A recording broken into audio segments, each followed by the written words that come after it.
Listo. Buenos días, nosotros somos el equipo 9, que está conformado por Dana Paola García Navarro, Paulina Garza Garza, Cindy Griselda de la Garza Hinojosa, Jessica Monserrat Sara Muñoz y su servidora Sayuri Michelle Olivares Lara. Nosotras vamos a hablar el día de hoy sobre lo que es la esquizofrenia. Siglos atrás, en el mundo occidental, del enfermo se le consideraba poseído por el mal, hasta el siglo XIX, donde comenzó la investigación de los males mentales. Es en 1879 cuando nace la psicología de la mano del primer laboratorio de Wundt, donde se desarrollaron los estudios en las diferentes corrientes que existieron en psicología a lo largo de la historia. Se forjó una comprensión más clara de lo que son los trastornos mentales. A pesar de que la esquizofrenia es un término muy escuchado en el lenguaje coloquial, las personas no están familiarizadas con la psicopatología y por ello no son capaces de definir cuáles son sus características. En el DSM-5 se establecen diversos tipos. La esquizofrenia paranoide es en donde hay abundancia de ideas delirantes, en su mayoría de persecución o de perjuicio. Alucinaciones auditivas también están en esta categoría. Su inicio suele ser más tardío que otros tipos, además de que su pronóstico puede ser mucho mejor y logran tener una actividad laboral y una vida independiente. La esquizofrenia catatónica, en esta hay sintomatologías negativas, donde hay una alteración psicomotora notable, la cual puede incluir inmovilidad, actividad motora excesiva, negativismo, mutismo, entre otras cosas como la ecolalia. Esto es la repetición involuntaria de una palabra o frase que se acaba de escuchar o pronunciar. Y también está la ecopraxia, que es la repetición involuntaria o imitación de los movimientos observados de otra persona. Existe la esquizofrenia residual. Esta tiene una ausencia de sintomatología y su aparición suele ser de forma tenue. La indiferenciada son aquellas que no entran en ninguna de las categorías, y la desorganizada. En esta hay presencia de lenguaje y de comportamientos desorganizados. También puede haber ideas delirantes y alucinaciones. Este subtipo está asociado a un inicio temprano y con un curso continuo. Otras clasificaciones que proceden de la neuropsicología sintetizan de forma más general los tipos de esquizofrenia. Está el tipo 1, donde hay una abundancia de síntomas positivos. Estos son aquellos en los que hay más actividad del sujeto. Hablamos de los delirios y las alucinaciones.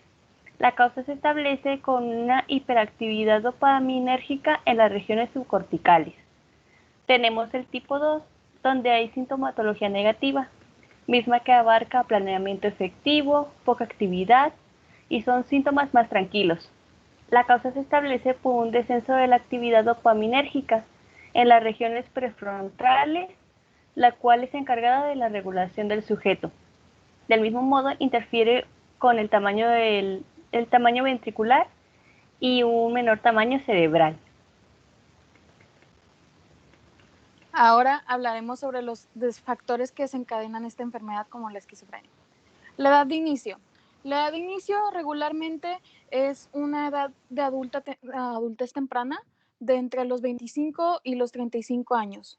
Sin embargo, muchas veces y más que nada no hay que estigmatizar que esta edad se va a cumplir, ya que muchos sujetos cumplen con esta enfermedad o con los factores de esta enfermedad mucho antes, desde la infancia, o pueden hacerlo hasta la vejez. Luego tenemos los factores genéticos. Aquí más que nada hablamos del ADN. En el ADN hay una cadena que está defectuosa y esta cadena va a hacer que el neurodesarrollo del bebé no se complemente como debería, por lo cual sabemos que es algo predominante, pero el tener este factor genético no determina realmente que la persona sufra esquizofrenia en algún punto de su vida. Más después con los factores ambientales. Esto es cualquier cosa que esté alrededor de la persona, cómo fue criado, su familia, sus amigos, estos episodios que pudieran haber a su alrededor. Si tiene un factor genético, pueden desembocar a que ya tenga la enfermedad o continúe con ella. Los factores de personalidad. Se ha dicho que las personas que no son realmente sociables tienen más probabilidades o hay una mayor probabilidad a que lleguen a tener esquizofrenia. Más no es algo tan persistente, ya que de cierta forma, cuando tienen estas crisis o tienen estos eventos, estos episodios, no hay esta conexión emocional o personal con las personas a su alrededor. Y al finalizar tenemos la etiología, que existen diversos datos que sustentados indican las diferencias que padecen los pacientes, para lo cual se desarrollan los diferentes medicamentos capaces de reprimir los síntomas.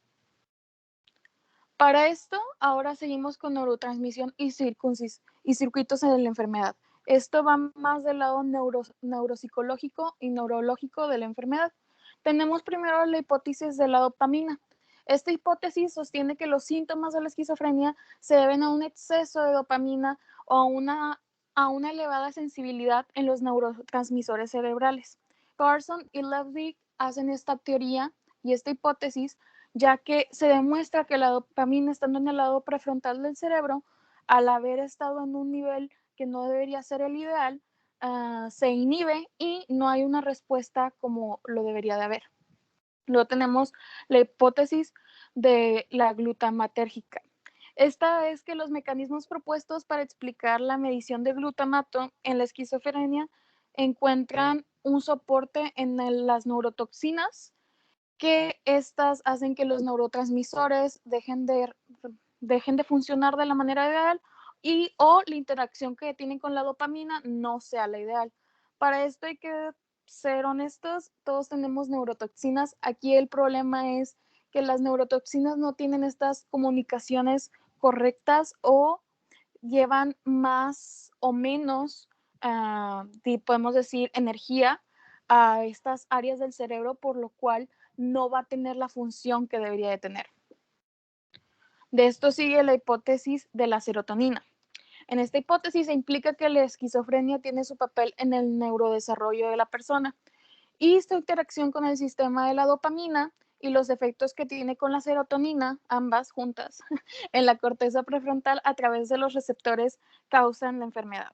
Esto Carpur y Remington lo dicen y se puede saber ya que, pues como se habla, estas funcionan en la corteza prefrontal. La corteza prefrontal, como se podría decir, es aquella que tiene todos tus deseos, todas tus acciones. Regularmente una persona que tiene la serotonina y la dopamina en los niveles ideales va a tener una barrera de pensamiento o de acciones. Entonces, cuando no están los niveles ideales, ya sean más bajos o más altos, esta barrera se rompe, por lo cual empiezan a haber estas ideas o a haber estas alucinaciones y comportamientos que no pueden controlarse. Para finalizar, tenemos la hipótesis más importante y más avalada por todos, que la hizo Lauret, es la hipótesis del neurodesarrollo.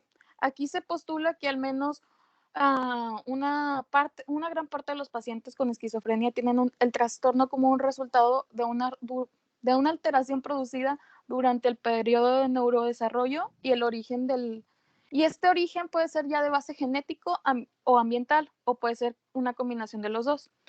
¿A qué nos referimos con neurodesarrollo? Es desde que el sujeto es un neonato, desde que empieza esta creación del bebé y no hay un buen desarrollo, puede ser genético, como se dijo también antiguamente con los factores, o puede ser que el neonato sí tuvo un buen desarrollo, pero por factores ambientales, donde vive algún golpe, por ejemplo, donde vive, si vive en una casa donde hay abuso físico y de bebé lo dejaron caer o vivió abuso, muy posiblemente esta persona desarrolle esquizofrenia en algún punto de su vida.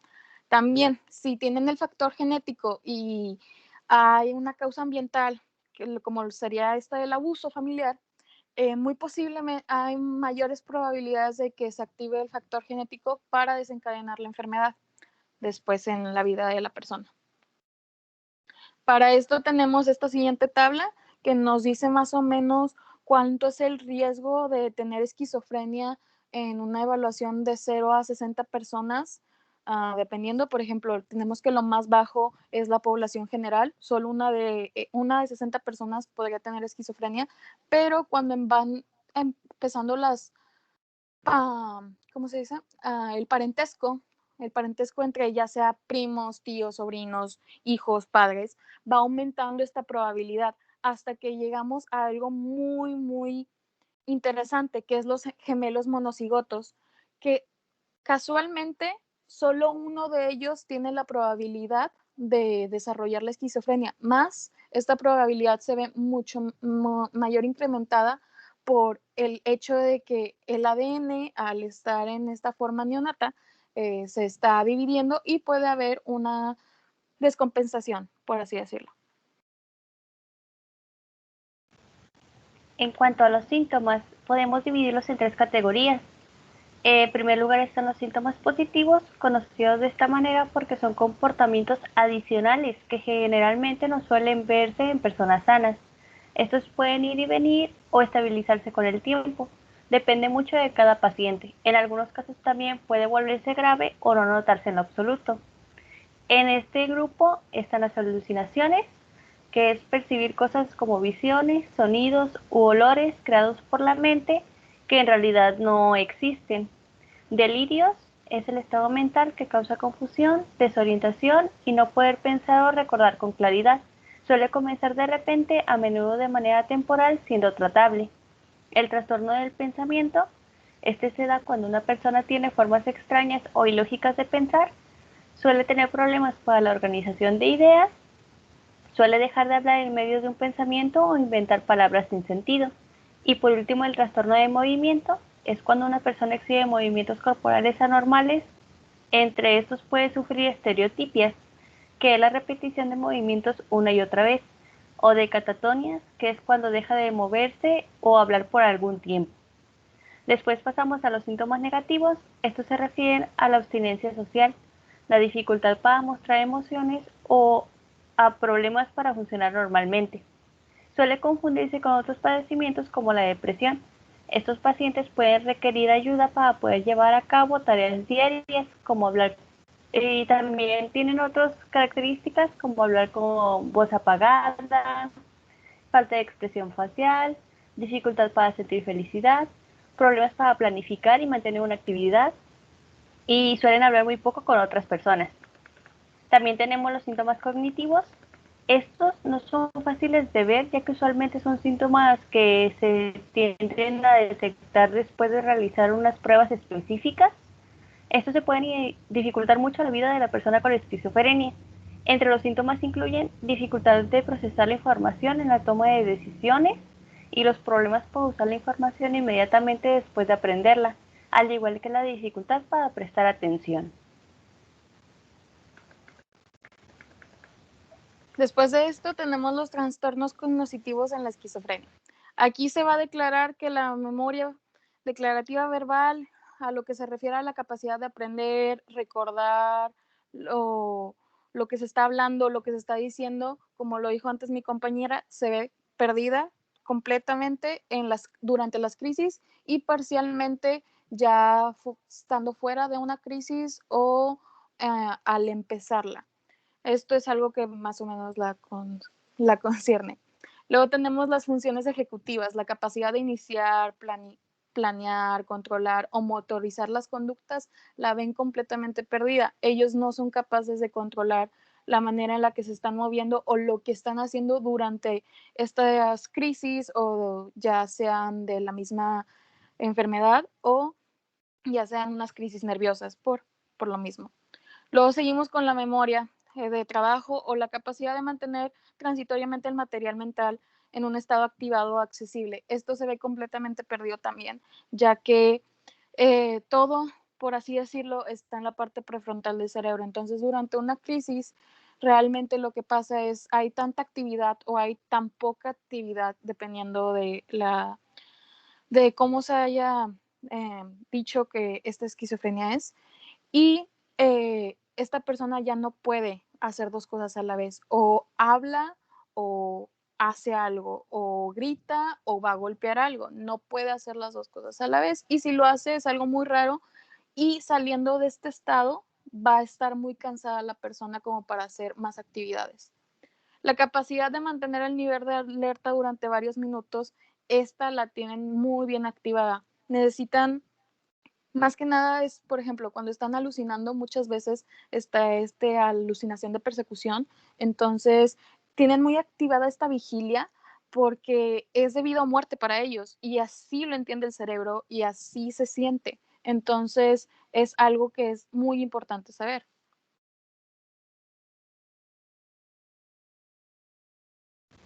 En cuanto a los trastornos de la atención, estos abarcan desde los procesos de detección de un estímulo hasta la capacidad de atender selectivamente. Autores como Rund y Bohr establecen que a pesar de la cantidad de estudios no ha surgido una clara caracterización acerca de la naturaleza de los déficits atencionales en la esquizofrenia.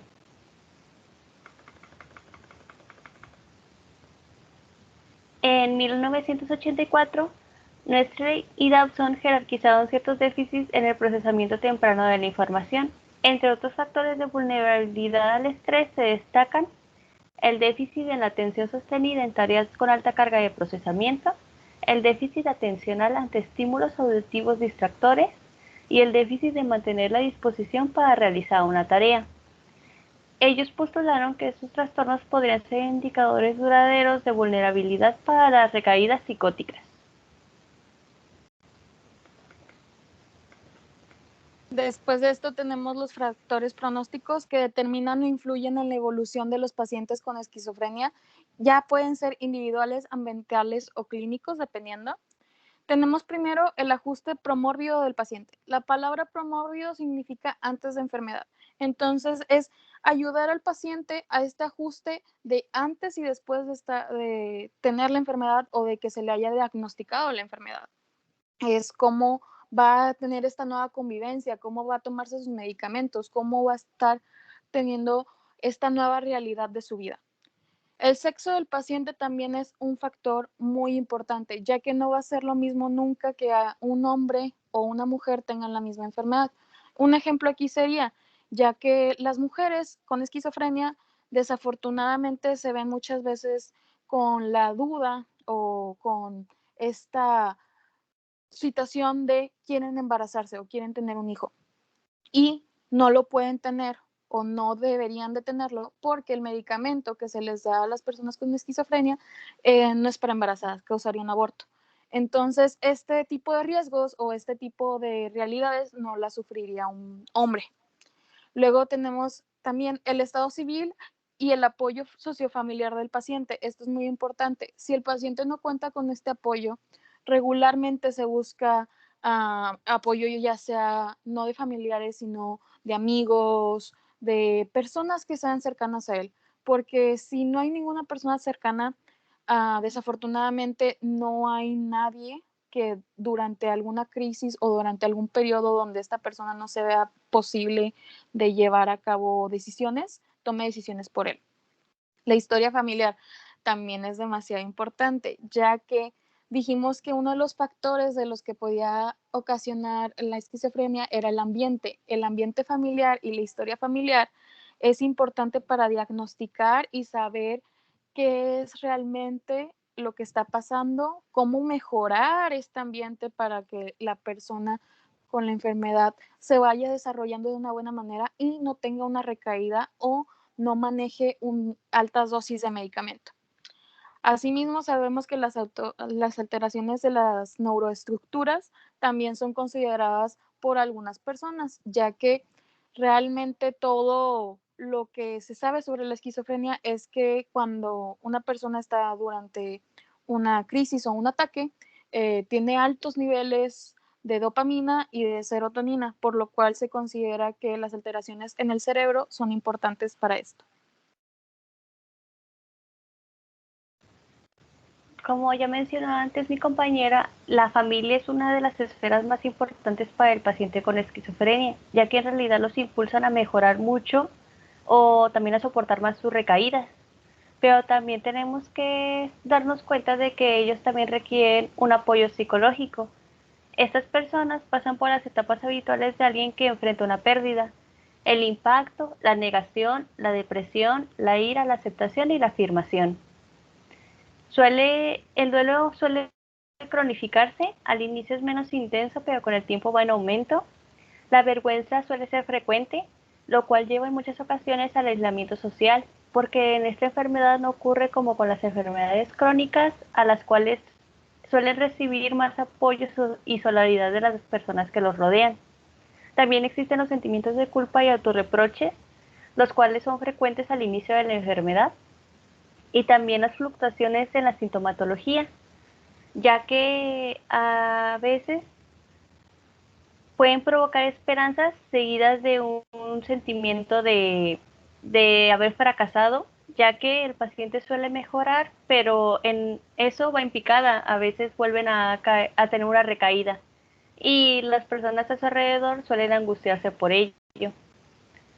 También quiero mencionar que se hizo un estudio en donde se midió el duelo crónico en las madres de pacientes con esquizofrenia y como podemos ver, el 75% lo padecían. Por eso la importancia del apoyo psicológico también para la familia y los cuidadores de ese paciente. Además de eso, los familiares tienen que hacer un duelo por el familiar que han perdido, por los valores que le habían dado, el papel que representaba en la familia y las esperanzas puestas en el futuro de esa persona.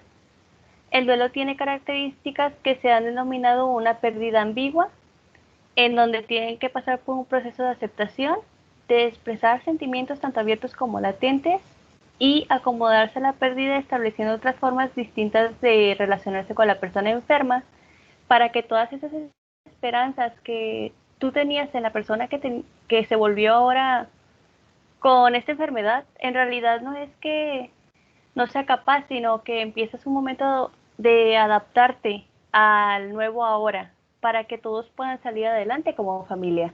Pues eso es muy importante.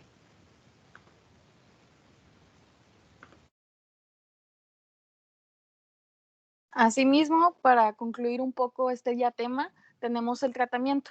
Para el tratamiento hay que decir simplemente tiene que haber una intervención psicológica, pero esta intervención psicológica no se debe hacer solo con un psicólogo, debe hacer un equipo de un psiquiatra y un psicólogo, ya para que así haya dos opiniones sobre sobre el mismo tema, sobre la misma persona, sobre las mismas acciones o lo que pasó antes. El psiquiatra va a recetar medicamentos, mientras el psicólogo, dando terapia, va a ver realmente qué reacción tiene el paciente a los medicamentos por más tiempo y con más especificaciones. Asimismo, tenemos las intervenciones psicosociales, que ya son estas más por parte del psicólogo, que es que el paciente le explique cómo se está adaptando a esta vida, cómo está adaptándose a la sociedad y a la discriminación que desafortunadamente las personas con esta enfermedad sufren, cómo está llevando a cabo todo este, digamos, rito social que en sí todos los humanos llevamos a cabo. Y para finalizar en el tratamiento, muchas veces se lleva a cabo la hospitalización, ya sea generalmente el psiquiatra lo recomienda y los psicólogos lo recomiendan cuando la persona ya es un peligro para sí misma y para los demás. Esto es desgraciadamente cuando ya pierden completamente toda capacidad sobre sí mismos y las alucinaciones los consumen. Eh, Llegan a vivir en un estado tan alucinativo que ya no saben qué es real y qué no. Entonces, por esta misma razón, muchas veces ha pasado que eh, con ejemplos, digamos, eh, empiezan a alucinar que hay alguien que los persigue, que hay alguien con una pistola que los está persiguiendo, que los quiere matar, que esa persona que los está persiguiendo y los quiere matar tiene una cara de lobo, es un monstruo. Y realmente esa persona después, cuando van a terapia, se les dice que era su madre que le estaba llevando el medicamento para que se lo tomara a tiempo.